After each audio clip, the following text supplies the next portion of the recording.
তিনটা কাজ যারা করবে, এই তিনটা কাজের ফলাফল হলো কোনো লস নাই। দুনিয়ার জিন্দেগিতে আমরা যখন কোনো ব্যবসা করতে যাই, লসের ঝুঁকি নিতে হয়। লসের ঝুঁকি মাথায় নিয়ে ব্যবসা শুরু করে অনেক সময় লসও খেতে হয়, পুঁজি থাকে না, লস হয়ে যায়। কিন্তু আল্লাহ আগে আগাম জানান দিচ্ছেন, বান্দা এমন তিনটি কাজ করবে যে তিনটি কাজের ফলাফল হলো কখনো লস হবে না। জোরে বলি সুবহানাল্লাহ। আল্লাহ রাব্বুল আলামিন বলেন সেই তিনটা কাজ কি? নাম্বার 1 হলো ইন্না, নিশ্চয়, আল্লাযীনা যারা ইয়াতলুনা, তেলাওয়াত করবে, কিতাব, আল্লাহর কিতাবের যারা তেলাওয়াত করবে। কোরআনের পরিপূর্ণ হক আদায় করার জন্য কয়েকটা কাজ করতে হবে। 1 নম্বর হলো কিরাআত। 1 নম্বর কি বলেন? কিরাআত। সুন্দর করে পড়তে হবে, গলত করে নয়, ভুল করে নয়, সহি করে পড়া, কিরাআত। 2 নম্বর হলো তিলাওয়াত। নাম্বার 3 হলো দিরাসাত। নাম্বার 4 হলো তাদাব্বুর। সুন্দর করে কিরাআত পড়তে হবে, তিলাওয়াত করতে হবে, অনুশীলন করতে হবে, দিরাসাত, তাদাব্বুর, গবেষণাও করতে হবে। এর একটা যদি বাদ দেই, কোরআনের পরিপূর্ণ হক আমার আদায় হবে না। আল্লাহ রাব্বুল আলামিন বলেন আফালা ইয়াতাদাব্বারুনাল কুরআন আম আলা কুলুবিন আকফালুহা। কি হলো তোমাদের, কি হলো তাদের যারা কোরআনকে নিয়ে গবেষণা করে না? তাদের দিল কি তালাবদ্ধ? অর্থাৎ বান্দার দায়িত্ব হচ্ছে কোরআনের গবেষণা করা, কোরআনের তেলাওয়াত করা, কোরআনকে সুন্দর করে রিসাইট করা, কিরাআত সুন্দর করে পড়া, বোঝা, জানা, অনুশীলন করা। এই হুকুমগুলো আল্লাহ পাক একবার দিয়েছেন না বারবার দিয়েছেন? একবার দিয়েছেন না বারবার দিয়েছেন? আল্লাহ তাআলা প্রথম হুকুম কিন্তু নামাজ দিতে পারতেন, প্রথম হুকুম অন্য কোনো বিষয় দিতে পারতেন। প্রথম হুকুমটা দিয়েছেন হলো জবেলে নূরে আমার নবীজি 5 বছর ধ্যানমগ্ন থাকলেন।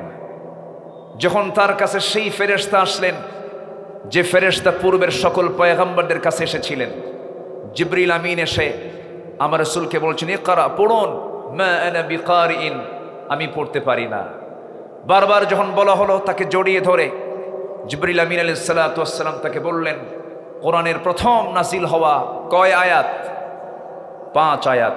ইকরা বিস্মি রাব্বিকাল্লাযী খালাক, পড়ুন আপনার প্রভুর নামে যিনি মানুষকে সৃষ্টি করেছেন। জোরে বলি সুবহানাল্লাহ। খালাকাল ইনসানা মিন আলাক, সৃষ্টি করেছেন মানুষকে ঝুলন্ত থেকে। আলাক শব্দটা একটা সায়েন্সের শব্দ।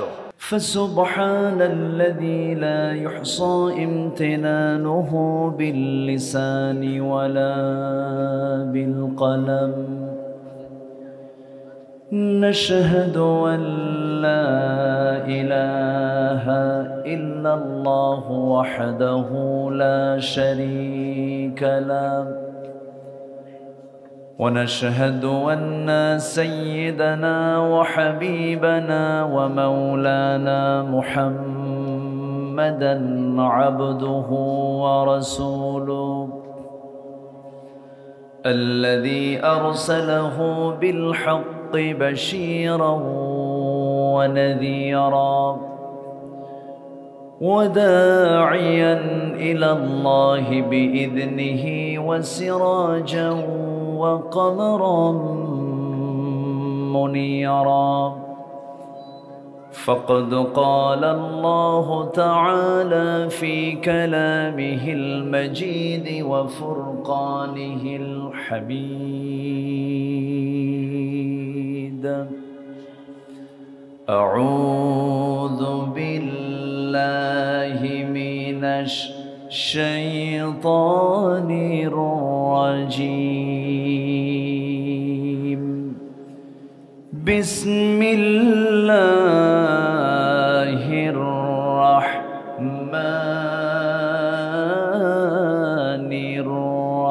الرحيم إن الله وملائكته يصلون يصلون على النبي يا أيها الذين آمنوا صلوا عليه وسلموا تسليما اللهم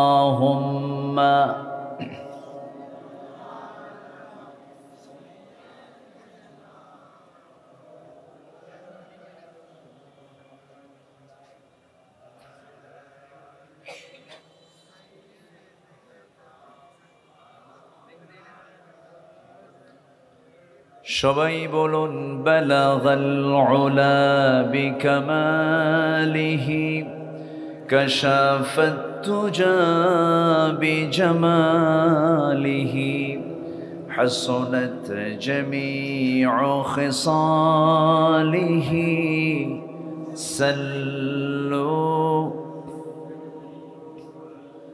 সিরাজুল মিল্লাত তুমহি فخر دو عالم دلبار مولاه شريف الأنبياء نسخا كل أديان دغره بلغ العلا بكماله كشف التجى بجماله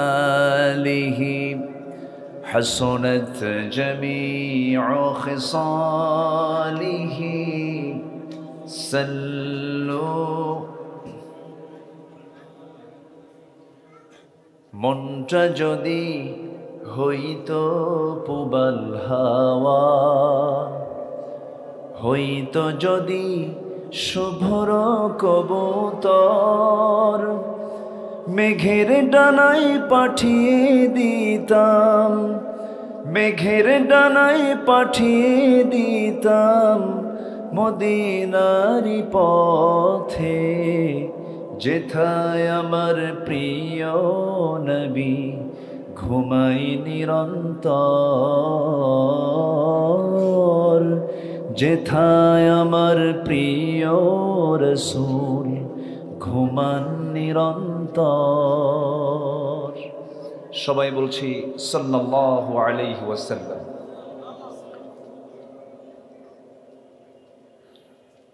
একটি স্বতন্ত্র শিক্ষা প্রতিষ্ঠান আল হেরা শিক্ষা পরিবার মাওলানা জাফর আহমদ মজুমদার কর্তৃক পরিচালিত প্রতিষ্ঠান আল হেরা কিডস হেভেন সপ্তম শাখা লাকসাম শাখার শুভ উদ্বোধন উপলক্ষে আয়োজিত আজকের এই কিরাত তাফসীর মাহফিল 2024 মাদ্রাসা মাঠে অনুষ্ঠিত মাদ্রাসা প্রাঙ্গণে অনুষ্ঠিত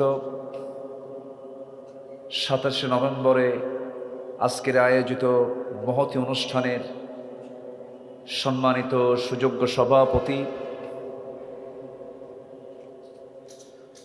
হাজারো আলিমের উস্তাজ ঐতিহ্যবাহী তামিরুল মিল্লাত কামিল মাদ্রাসার সাবেক অ্যারাবিক লেকচারার আমার বন্ধুবর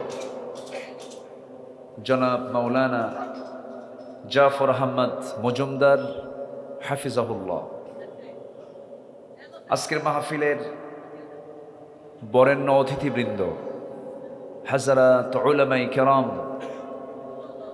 বিশেষ করে নাঙ্গলকোট কামিল মাদ্রাসার অনারেবল প্রিন্সিপাল মহোদয় আমার অত্যন্ত প্রিয় মুহতারাম মাওলানা শেখ আব্দুল কাইয়ুম হাফিজাহুল্লাহ হাজারো হাফেজ আলিমদের উস্তাজ মুহতারাম মাওলানা আব্দুল কাইয়ুম মোল্লা সাহেব আজকের মাহফিলের অন্যতম রৌনক বিশ্বজয়ী হাফিজুল কোরআন গোটা পৃথিবীর মানচিত্রে বাংলাদেশের পতাকাকে বারবার উচ্চকিত করার এক অনন্য নাম আমার স্নেহধন্য হাফেজ কারিউল কোরআন আবু রায়হান হাফিজাহুল্লাহ। উপস্থিত আজকের মাহফিলের প্রধান আকর্ষণ, দূরে কাছে বিভিন্ন স্থান থেকে ছুটে আসা এই ব্যস্তপূর্ণ সময়ে আমার প্রাণ প্রিয় সম্মানিত দ্বীনী ভাইরা, আড়ালে বসে আছেন শ্রদ্ধেয়া সম্মানিতা মা বোনেরা।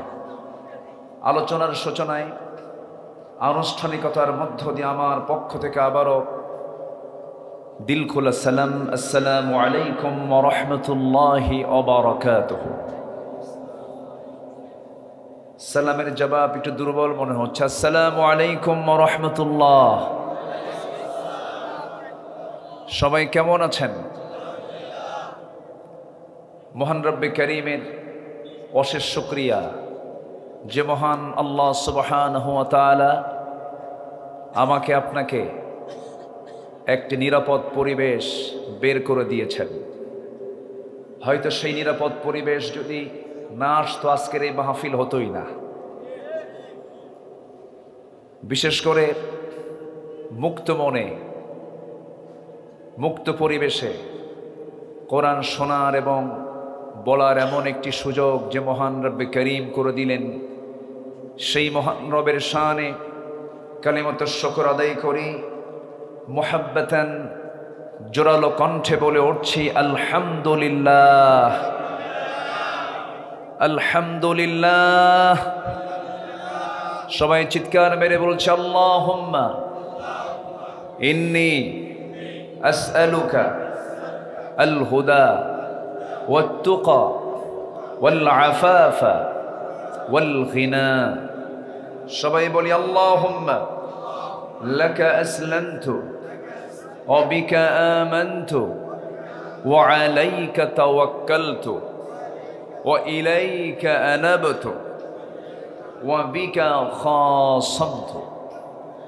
আমরা আল্লাহ তাআলার শুকর আদায় করে নিলাম। আসর পর থেকে নিয়ে সালাতুল মাগরিবের পূর্ব মুহূর্ত পর্যন্ত এখানে অত্যন্ত তথ্যবহুল, অত্যন্ত গুরুত্বপূর্ণ কিছু আলোচনা উপস্থাপন করেছেন আমার প্রিয় ভাই মাওলানা শেখ আব্দুল কাইয়ুম হাফিজাহুল্লাহ। সময় খুবই অল্প এবং এই প্রোগ্রামের আয়োজন করা হয়েছে খুব অল্প সময়ে, অনেকে জানেনও না। যাই হোক, আজকে একটা জাস্ট শুভ উদ্বোধন উপলক্ষের এই আয়োজন। আমার আলোচনার আগ দিয়ে যিনি সুন্দর তেলাওয়াত দিয়ে আমাদের হৃদয়ের খোরাক জোগালেন,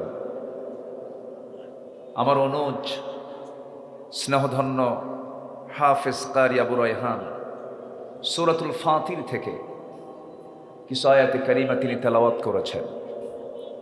সে আয়াতগুলোর ভিতরে আল্লাহ তাআলা একটা বিশেষ শ্রেণীর মর্যাদাকে আল্লাহ নিজেই উচ্চকিত করেছেন। আমাদের সমাজে বহু শ্রেণী থাকে, যেরকম ডাক্তার, ইঞ্জিনিয়ার, প্রশাসক, বিভিন্ন পদের বিভিন্ন জন আমরা দেখতে পাই। আল্লাহ তাআলা সূরাতুল ফাতিরের 28 নম্বর আয়াতের শেষের দিকে স্পেশালি একটা শ্রেণীকে বিশেষ গুণে গুণান্বিত করেছেন। সেটা হলো, এই পৃথিবীতে শুধু একটা শ্রেণীই আছে যারা আল্লাহকে সবচাইতে বেশি ভয় পায়। তারা অন্য কেউ নয়, তারা হচ্ছে উলামা। যারা আলেম, যারা উলামা, এই উলামা এরাই একমাত্র সবচেয়ে বেশি ভয় পায়। কাকে? আসতে বলবেন না, কাকে? আল্লাহকে। স্পেশালি আল্লাহ তাআলা এখানে আলেমদের মর্যাদাকে তুলে ধরেছেন এবং জগতের শ্রেষ্ঠ সন্তানই হচ্ছে আলেম উলামা। দুঃখজনক হলো সত্য, বিগত একটা বিশেষ সময়, একটা দীর্ঘ সময় আমরা পার করেছি। 16টি বছর। সবচেয়ে নির্যাতিত হয়েছে কোন সম্প্রদায়? বলেন কোন সম্প্রদায়? উলামা, আলেম সম্প্রদায় বেশি জুলুমের শিকার হয়েছে। তো মজলুম হয়ে তারা আর কি করতে পারবেন? জেল খাটতি তো টাইম চলে গেছে, বহু সময়। সম্মানিত হাজিরিন, একটা হাফেজের পিছনে যে সরকারি প্রচেষ্টা, সরকারি উদ্যোগ, ক্রিকেটের পিছনে যতটুকু উদ্যোগ নেওয়া হয়, ফুটবলের পিছনে যতটুকু উদ্যোগ নেওয়া হয়, অন্যান্য সাংস্কৃতিক অঙ্গনে যে উদ্যোগ নেওয়া হয়, তার 1% উদ্যোগ হাফেজদের পিছনে, আলেমদের পিছনে নেওয়া হয় না। এরপরেও আমার দেশে লক্ষ লক্ষ হাফেজ কোরআন, বলি আলহামদুলিল্লাহ। আজকে একজনকে দেখতে পাচ্ছেন, আরব হেরেছে তার কাছে। আরব, যাদের ভাষা হলো আরবি, যাদের মানে মাদার ল্যাঙ্গুয়েজ, মার ভাষাটাই হলো আরবি, তারাও পারে নাই আমার দেশের হাফেজদের সাথে। পারে না। প্রায় বছরই এই বিশ্ব জয় করে আনে আমার দেশের হাফেজরা। যদি সরকারি তত্ত্বাবধান থাকতো, যদি এদেরকে পেট্রোনাইজ করা হতো, যদি এদের পেছনে যদি মেহনত করা হতো, গভর্নমেন্টের যদি উদ্যোগ থাকতো, তাহলে এই দেশের চিত্র আরো কত সুন্দর হয়ে যেত। সম্মানিত ভাইয়েরা, এখন আমাদের এটা হচ্ছে আশার দিক। হতাশার দিক হলো, গোটা দেশেই তো কথা বলি, শ্রোতামণ্ডলীর সামনে পাই 18 কোটি মানুষ, 18 কোটি মুসলমান, যেই পড়াটা না পড়লে, যে তেলাওয়াতটা না করলে নামাজই হয় না। সেটা কি তেলাওয়াত বলেন তো? কোরআন তেলাওয়াত। যেটা না পড়লে পরে তার নামাজই হবে না। এবং কোরআন থেকে লানত করছে, রুব্বা কারিন লিল কুরআন ওয়াল কুরআনু ইয়ালআনুহু। কোরআন থেকে লানত করে যে কোরআনটাকে সহি করে পড়ে না। দুঃখজনক হলো সত্য, 53 বছর দেশ স্বাধীন হয়েছে, মিনিস্ট্রি অফ এডুকেশন, শিক্ষা মন্ত্রণালয় তারা কাজও করেছে। এই 53 বছরে কেউ 25 বছর, কেউ 16 বছর, কেউ 9 বছর, মাঝখান দিয়ে মঈনুদ্দিন ফখরুদ্দিন এই গ্রুপ কয়েক বছর তারা দেশ চালিয়েছে। নামের আগে মোহাম্মদ থাকলেও ইসলাম দিয়ে তারা দেশ চালায় নাই, কোরআন দিয়ে তারা দেশ চালায় নাই। তার বড় প্রমাণ হলো, এ দেশের সিংহভাগ মানুষ আজ পর্যন্ত কোরআন তেলাওয়াতটাও সহি করে পড়তে পারে না। আমি কি ভুল বললাম? এটা হতাশার দিক। এই হতাশা কেটে তোলার দরকার একার না সবার? এমনই একটা দায়িত্ব পালন করছেন দীর্ঘদিন ধরে আমার প্রিয় ভাই জাফর আহমদ মজুমদার। ওনার পরিচালিত মাদ্রাসায় এখন 3500 ছাত্র। আলহামদুলিল্লাহ বলবেন না? কত হাজার? 3500 ছাত্র। এটা সম্পূর্ণ তার ব্যক্তিগত উদ্যোগ। এটা সর্বশেষ 7ম শাখা, ওনার জন্মস্থান, এটা হোম টাউন, হোম ডিস্ট্রিক্ট। উনি লাকসামকে বেছে নিয়েছেন। উনি যেখানে মাদ্রাসা করতে যাচ্ছেন, শুরু করেছেন, এতে আপনারা বেজান না খুশি? এত আসতে বললেন কি? জমাজমি নিয়ে গন্ডগোল নাকি? কি বেজান না খুশি? আল্লাহ যেন খুশি হন। জোরে বলি আমিন, আরো জোরে আমিন। সম্মানিত ভাইয়েরা, কিছু কাজ আছে যে কাজগুলো করলে কোনো লস নাই। আল্লাহ নিজেই বলছেন লেন তাবুর, কোনো লস নাই। কারি আবু রাহান যখন তেলাওয়াত করছিল তখনই ভাবতেছিলাম যে এই আয়াত থেকে কিছু কথা বলি। আল্লাহ রাব্বুল আলামিন বলেন, ইন্নামা ইয়াখশাল্লাহা মিন ইবাদিহিল উলামা ইন্নাল্লাহা আজিজুন গফুর। الذين يتلون كتاب الله وأقاموا الصلاة وأنفقوا مما رزقناهم سرا وعلانية يرجون تجارة لن تبور জোরে বলুন আল্লাহু আকবার। বান্দাদের ভিতরে একমাত্র শুধুমাত্র আলিমরাই আল্লাহকে বেশি ভয় করেন। এই কথা কে বলে দিলেন? আসতে বলবেন না, কে বলে দিলেন? এরপর আল্লাহ বলছেন তিনটা কাজ যারা করবে তাদের কোনো লস নাই।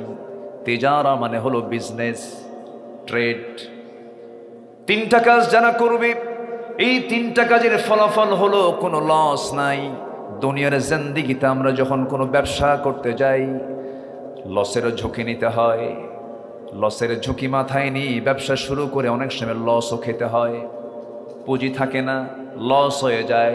কিন্তু আল্লাহ আগে আগাম জানান দিচ্ছেন বান্দা এমন তিনটি কাজ করবে যে তিনটি কাজের ফলাফল হলো কখনো লস হবে না। জোরে বলি সুবহানাল্লাহ।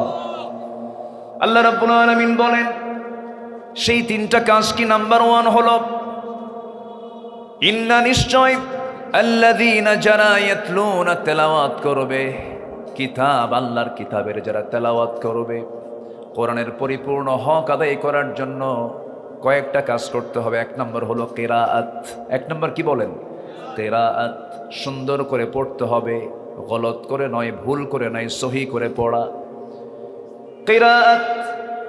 2 নম্বর হলো তিলাওয়াত। নম্বর 3 হলো দিরাসাত। নম্বর 4 হলো তাদাব্বুর। সুন্দর করে কিরাআত পড়তে হবে, তিলাওয়াত করতে হবে, অনুশীলন করতে হবে, দিরাসাত, তাদাব্বুর, গবেষণাও করতে হবে। এর একটা যদি বাদ দেই কোরআনের পরিপূর্ণ হক আমার আদায় হবে না। আল্লাহ রাব্বুল আলামিন বলেন আফালা ইয়াতাদাব্বারুনাল কুরআন আম আলা কুলুবিন আকফালুহা। কি হলো তোমাদের, কি হলো তাদের যারা কোরআনকে নিয়ে গবেষণা করে না? তাদের দিল কি তালাবদ্ধ?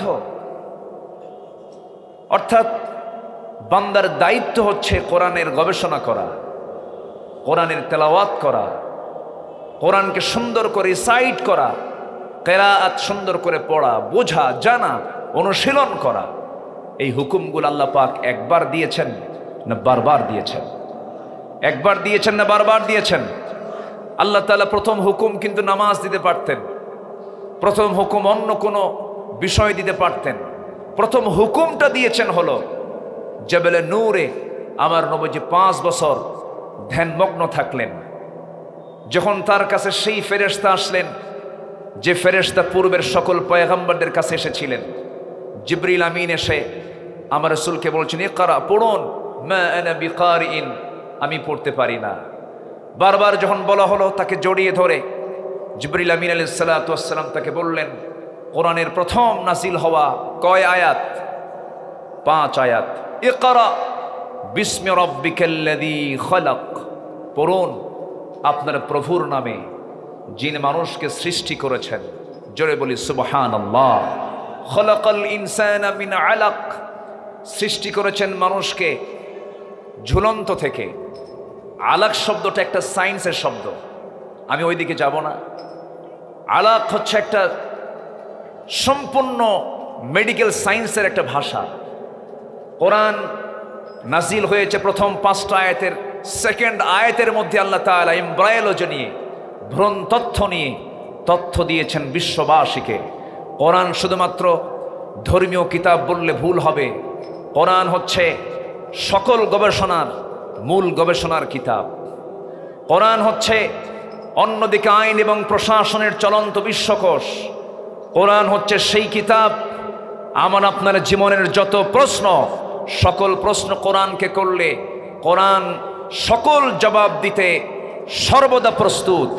আমার প্রশ্ন ফরে যাবে কিন্তু কোরআনের প্রশ্ন, আমার প্রশ্ন করতে করতে আমার প্রশ্ন ফরে যাবে, কোরআন জবাব দিতে কখনো ক্লান্ত হবে না। জোরে বলি আল্লাহু আকবার। সেই কোরআনে কারীমের তেলাওয়াতের একটা প্রাঙ্গণ আপনারা পেয়েছেন, খুশি হয়েছেন তো নাকি? আমি প্রতিষ্ঠানটার জন্য সবার কাছে দুটো জিনিস আমি চাবো, সেটা হলো, এক নম্বর হচ্ছে প্রতিষ্ঠানটার জন্য সবাই দোয়া করবেন। দোয়া করবেন তো নাকি? দোয়ার দরকার আছে না নাই? বিগত 16 বছর অনেক মাদ্রাসাকে বন্ধ করা হয়েছে। মাদ্রাসাকে জঙ্গির প্রজনন কেন্দ্র বলেছে। আমরা হলফ করে বলতে পারি, বাংলাদেশের কোন মাদ্রাসায়, কোন দ্বীনি শিক্ষা প্রতিষ্ঠানে কোন বেয়াদব ছাত্র তৈরি হয় নাই। যতটুকু বেয়াদব ছাত্র তৈরি হয়েছে যারা কোরআন ছাড়া, ইসলাম ছাড়া যারা শিক্ষিত হয়েছে। শিক্ষকের 4 হাত পা বেঁধে পানিতে ফেলে দেওয়ার ইতিহাস বাংলাদেশে আছে না নাই? শিক্ষককে ছাত্র গুলি করেছে এমন রেকর্ড আছে না নাই? এমন চিত্র আপনি মাদ্রাসায় পাবেন না। যে শিক্ষায় আদব নাই, সে শিক্ষা কোনো শিক্ষাই না। লাইসাল ইয়াতীম মান মাতা ওয়ালিদাহু ইন্নাল ইয়াতীম ইয়াতীমাল ইলমি ওয়াল আদাবি। সে এতিম নয় যার বাপ মারা গেল। প্রকৃত এতিম তো সেই যে আদবের শিক্ষা থেকে নিজেকে বঞ্চিত রাখলো। সম্মানিত ভাইয়েরা, আদবওয়ালা যদি বানাতে চান, সন্তানের দোয়া যদি পেতে চান, সন্তানকে আপনার জীবনের পড়ন্ত বেলায়, যে সময় আপনার হাত চলে না, পা চলে না, আপনি অসহায় হয়ে থাকেন, সেই সময় আপনার সন্তানের যদি দোয়া আর তার সেবা যদি 100% পেতে চান, নৈতিকতার শিক্ষা, দ্বীনি শিক্ষার বিকল্প কোনো পথে আমরা এই কামনা করতে পারি না। এই জন্য চোখ বন্ধ করে নাম্বার 1 দোয়া করবেন প্রতিষ্ঠানটার জন্য। নাম্বার 2 হলো নিজের সন্তানকে চোখ বন্ধ করে আগে দ্বীন শেখার জন্য মাদ্রাসায় দিয়ে দিবেন। রাজি আছেন তো? আসতে কয়। হয়তো অনেকে চিন্তা করতে, হুজুর আমি তো বিয়েই করুন, আমার বাচ্চা কাচ্চাই নেই।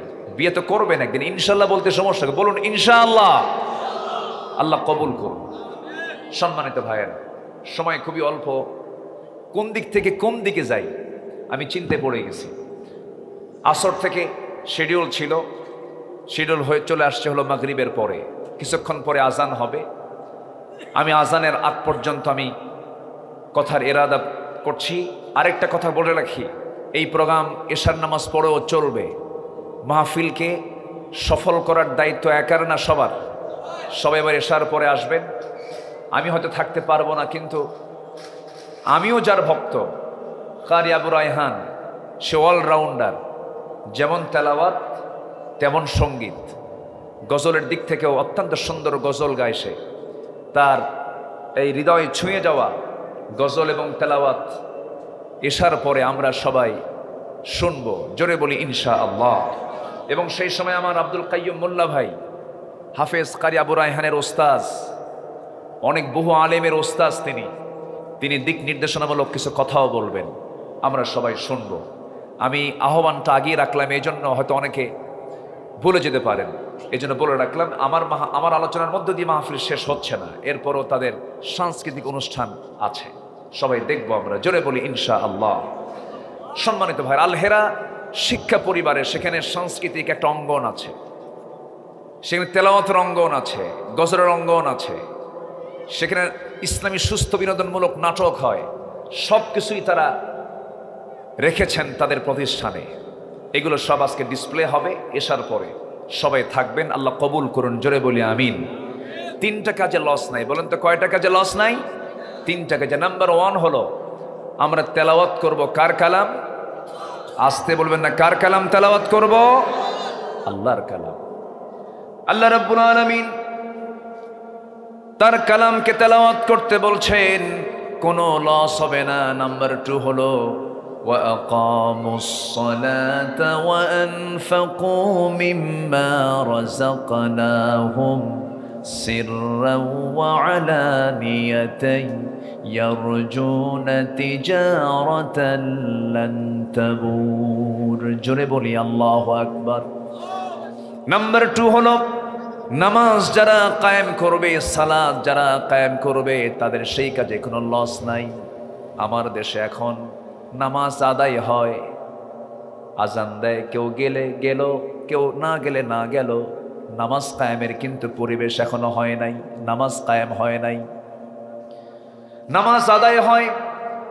সমাজের কিছু শ্রেণীর লোক আছেন যারা মুসলিম পরিবার, যারা ইসলামী চেতনা লালন করেন, বিশ্বাস করেন, বলেন আমরা ইসলামটাকে মানি, কিন্তু তারা ইসলামকে শুধু ব্যক্তিগত জীবনে মানতে চান, সমাজ জীবনে মানতে চান না, রাষ্ট্রীয় জীবনে মানতে চান না।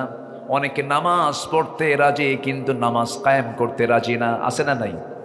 আসতে বলবেন না, আছে না নাই? আছে। আল্লাহ রাব্বুল আলামিন নামাজ কায়েমের ব্যাপারে সবাইকে, সব ইমানদারকে ডাক দিয়ে বলছেন তোমরা নামাজ কায়েমের সংগ্রাম করো, নামাজ কায়েমের তোমরা কাজ করো। আল্লাহ পাক আরেক জায়গায় বলছেন আল্লাযীনা ইম্মাক্কান্নাহুম ফিল আরদ আকামুস সালাতা ওয়া আতাবুস যাকাতা ওয়া আমারু বিল মা'রুফি ওয়া নাহাউ আনিল মুনকার।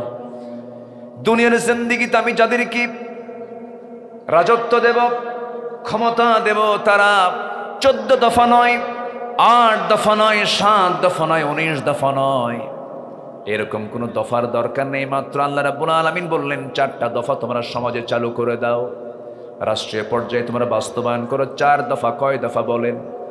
এই 4টা দফা যে হুকুম দিয়েছেন এটা মোল্লার কথা না, আল্লাহর কথা। আসতে বলুন, কার কথা? আল্লাহর কথা। আল্লাহ বলছেন দুনিয়াতে যারা ক্ষমতা পাবে তারা 4টা আইন তারা সমাজে চালু করবে, রাষ্ট্রীয় পর্যায়ে চালু করবে। নাম্বার 1 হলো তারা কি করবে? ক্ষমতা পাওয়া মাত্রই তাদের 1 নাম্বার কাজ হবে নামাজকে তারা কায়েম করে ফেলবে। প্রধানমন্ত্রী পিছনে মন্ত্রী পরিষদ নামাজ পড়বে, এরপরে মন্ত্রীর পিছনে সচিবরা নামাজ পড়বে, এসপির পিছনে ওসিরা নামাজ পড়বে, ওসির পিছনে এসআইরা নামাজ পড়বে। এইরকম করে করে প্রত্যেকটা জায়গায় নামাজের পরিবেশ তৈরি হয়ে যাবে। নামাজ ভিত্তিক সমাজ, নামাজ ভিত্তিক রাষ্ট্র যদি গড়ে ওঠে, আল্লাহ রাব্বুল আলামিন নিজে ওয়াদা করছেন লাফাতাহনা আলাইহিম বারাকাতিম মিনাস সামাই ওয়াল আরদ। জোরে বলুন আল্লাহু আকবার। আসমান এবং জমিনের রহমতের দরজা ওপেন করে দিবেন তিনি আমার কে। কার ওয়াদা এটা? আল্লাহর ওয়াদা।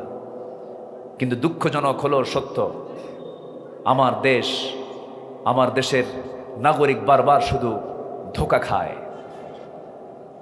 এই 53 বছর যারা এই দেশের নেতৃত্বের শীর্ষে ছিলেন, দেশ যারা শাসন করেছেন, কেউ ইসলামের কথা বলেননি, কেউ কোরআনের কথা বলেননি। অন্ন, বস্ত্র, শিক্ষা, বাসস্থান, চিকিৎসার কথা বলে বলে মানুষকে শুধু ধোঁকা দিয়েছেন। এমনও কথা বলেছেন, নির্বাচনের আগ দিয়ে বলেছেন আমরা যদি ক্ষমতায় যাই মদিনার সনদে দেশ চালাবো। মদিনার সনদে দেশ চলে নাই, মোদির সনদে দেশ চলেছে। আসতে বলবেন না, জোরে বলুন ঠিক কিনা? অতএব এই ধোঁকার বারবার আমরা খেতে চাই না। যা দেখেছি আমরা আর দেখতে চাই না এই চিত্র। আমরা আগামীর দেশ দেখতে চাই, কোরআনের দেশ, ইসলামের দেশ। রাজি আছেন কারা কারা? হাত উঁচু করে দেখা। কেউ তো স্লোগান দেন না, স্লোগান দেন না।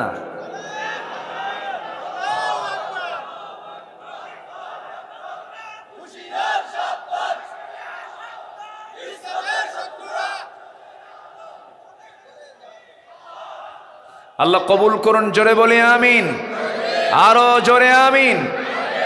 স্লোগান হচ্ছে না, কারণ আছে। চেয়ারে বসা তো মাহফিলের সৌন্দর্য হলো একটু নিচে বসলে ভালো হয়, সুন্দর একটি পরিবেশ থাকে। যাই হোক, তার অল্প সময় এই আয়োজনটা করেছেন, বলি আলহামদুলিল্লাহ, জোরে বলি আলহামদুলিল্লাহ। তার আদর্শ নাগরিক তৈরি করার জন্য দ্বীনি শিক্ষার কোনো বিকল্প নেই। দ্বীনি শিক্ষার এই কার্যক্রমে আমরা অংশগ্রহণ করব। জোরে বলি ইনশাআল্লাহ, আরো জোরে বলি ইনশাআল্লাহ। আশপাশ থেকে আজান কানে আসছে, সবার পক্ষ থেকে 2-1 জন আজানের জবাব দিয়ে দিন। সম্মানিত ভাইরাও, তেলাওয়াতকৃত উল্লিখিত আয়াতটা আমি শেষ করতে চাচ্ছি, সময় খুবই অল্প, আর 2-4 মিনিট হয়তো কথা বলতে পারবো। তাহলে আল্লাহর কালামের তেলাওয়াত প্রচার প্রসারের দরকার আছে না নাই বলেন? আজকে চিন্তা করুন, বিগত 16 বছর জাকির নায়েকের মতো, ডক্টর ইউসুফ আল কারজাবির মতো জগৎধন্য আলেমদেরকে আমার দেশে ঢুকতে দেওয়া হয়নি, কিন্তু অপসংস্কৃতির অঙ্গনে সালমান খান, শাহরুখ খান, চরিত্র বিধ্বংসী ওই সমস্ত ব্যক্তিদেরকে বিগত 16 বছর আমন্ত্রণ করা হয়েছে। আমরা সুন্দর করে দেশকে সাজাতে চাই, কারো তৈরি করা কোনো বিধান দিয়ে নয়। আমরা কি দিয়ে সাজাতে চাই? এই জন্য শিক্ষার বিপ্লব ঘটাতে হবে। কিসের বিপ্লব? শিক্ষার বিপ্লব ঘটানোর একটা অনন্য মাধ্যম এই প্রতিষ্ঠানগুলো। আল্লাহ তাআলা এই প্রতিষ্ঠানগুলোকে কবুল করুন, জোরে বলে আমিন। আমার ভাইয়ের উৎসাহে আমি নিজেও একটা ভাঙ্গাচূড়া প্রতিষ্ঠান এবার শুরু করেছি। দোয়া করেন আল্লাহ তাআলা আমার প্রতিষ্ঠানকেও যেন কবুল করেন, জোরে বলি আল্লাহুম্মা আমিন। সম্মানিত ভাইয়েরা, নামাজ কায়েমের সংগ্রাম করা, আল্লাহর কালাম তেলাওয়াত করা, আর নাম্বার 3 হচ্ছে গোপন এবং প্রকাশ্যে কার পথে খরচ করা। আস্তে কার পথে খরচ করা? আল্লাহ রাব্বুল আলামিন বলেন, এই 3টা কাজ যদি করতে পারো, আমি আল্লাহ রাব্বুল আলামিন নিজে বলতেছি, আমি তোমাকে জানিয়ে দিচ্ছি, শুনে রাখো। ইন্নাল্লাযীনা ইয়াতলুনা কিতাবাল্লাহ ওয়া আকামুস সালাতা ওয়া আনফাকু মিম্মা রাযাকনাহুম সিররাও ওয়া আলানিয়াতান ইয়ারজুনা তিজারাতান লান তাবুর। এই 3টা কাজ যদি করতে পারো, আশা করা যায় কখনো তোমাদের ব্যবসায় লস হবে না, জোরে বলি সুবহানাল্লাহ। আল্লাহ তাআলা এই উক্ত আয়াতের উপরে সবাইকে আমল করার তৌফিক সবাইকে দান করুন, জোরে বলি আল্লাহুম্মা আমিন।